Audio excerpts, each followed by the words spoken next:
program do not necessarily reflect or represent those of the owners, management, or advertisers of Pacific Telestations, Inc. This message has been brought to you by the stations of KUAM. You're watching Buzz with Jess Lujan.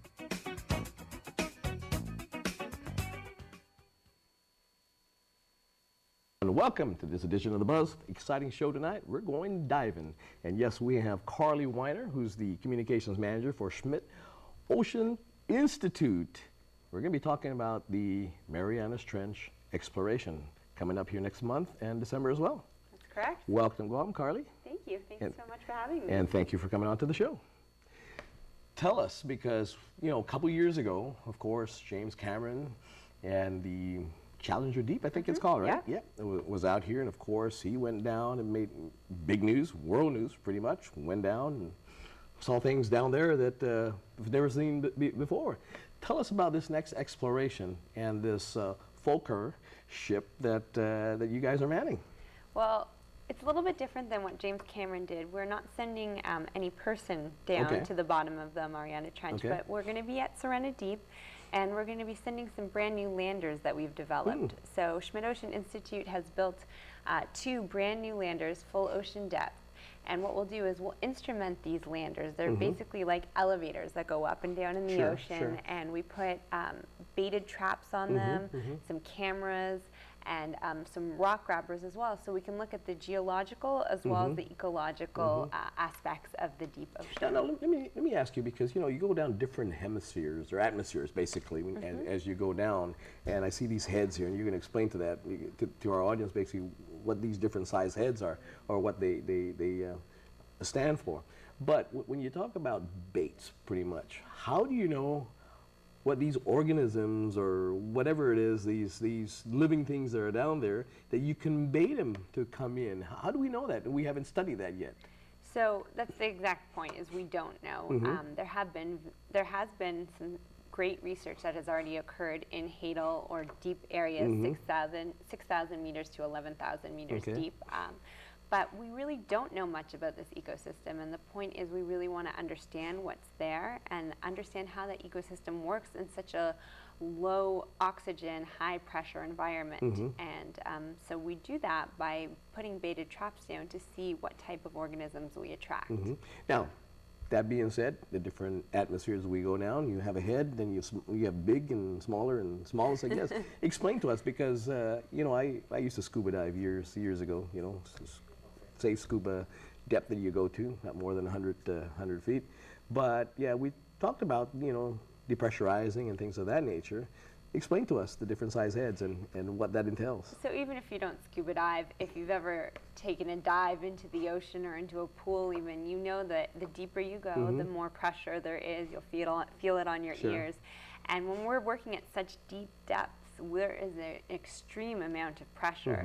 And styrofoam shrinks or condenses when it is in these pressure environments. These are one of our favorite outreach tools, especially working with elementary and high schools, to show them the difference in the pressure depth. So this was actually a styrofoam cup that went down, in the Mariana Trench. Really? Okay. When Nereus was here in 2009. And this was actually from Challenger Deep. This was one of these? This is one of these, yes. So they shrink and condense quite a bit. And we actually have some cups from teachers here on Guam that we've been meeting with this week, and they've designed some cups for their classrooms that we're going to take with us on this expedition. Now, I mean, really, that really sounds fun. But really, in reality, when we look at human, now, that pressure won't shrink our heads. It'll blow our heads to pieces, right? That's right. So how does that, how do we work with different atmospheres and the type of equipment and things like that, and the pressurized glass and all that? I mean, that must, entail, of course, a lot of intense work, and what is not going to break under pressure? And it's still very hard to really tell. The pressure is so great, and to design instrumentation or vehicles that can go to full ocean depth is a huge feat. Right now, Schmidt Ocean Institute is working on a new vehicle that we're building, a hybrid remotely operated vehicle, or ROV, that will be rated to full depth at 11,000 meters. And this, we hope, will be able to further research on Falkor, on our research vessel, to be able to access some of these very deep areas. No, I mean, very interesting. Now, some of the research that I've been reading from the 2012 dive, and you really, you guys you're separate and apart from James Cameron's dive, but your studies are all accumulative in regards to their experiences and what you guys are going to do. So, I mean, and it has to be to understand, the deepest part of the world here.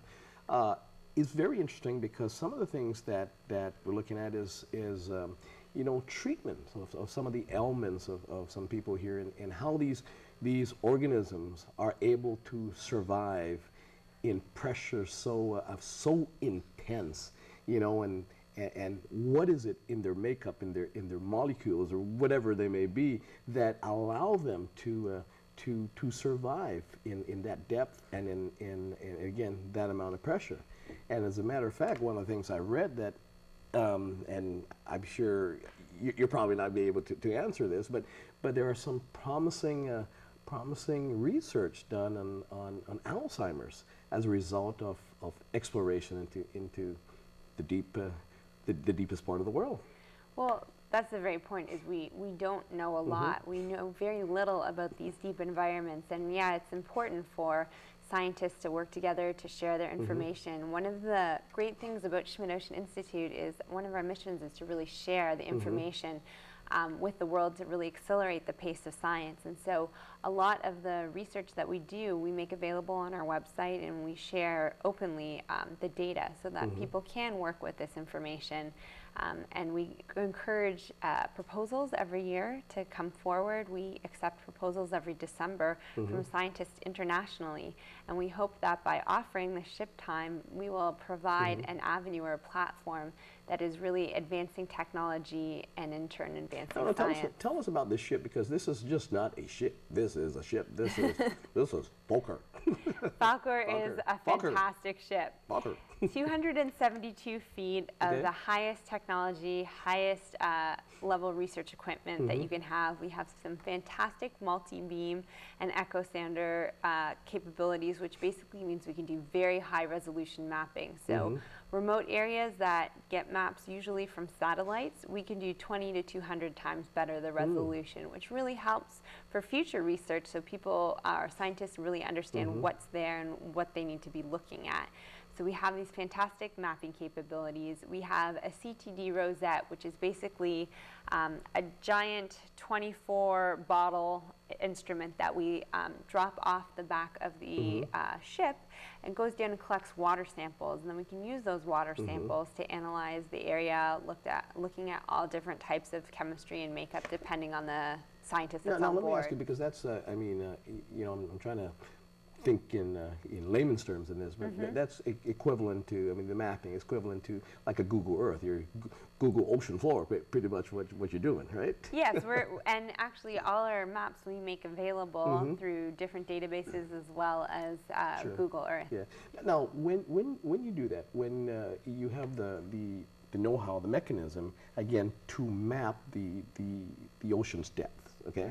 Now, when you do that, when you map it out, it does show the map, but does it show the, whatever it may be that's down there, other than, just mapping it out? And the reason why I'm asking this is because if that technology is available now in mapping the deepest part of the world here, pretty much, it's something maybe they could have used to try to find Malaysia Airlines. Right. So our multi-beam maps can't go to Serenity. They can't go 11,000 meters, but they can go very deep, and they do have very high resolution.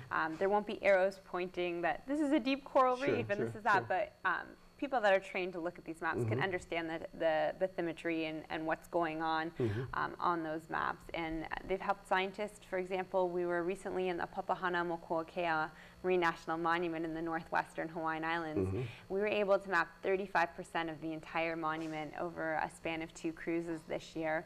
And that information was really helpful in identifying deep reef areas so that the scientists and managers for that area can go dive on these deeper reefs and see what's there, but it helped to identify where those areas are. We're going to take a break and pay some bills. But in the meantime, she's going to say that 20 times real fast. Be right back.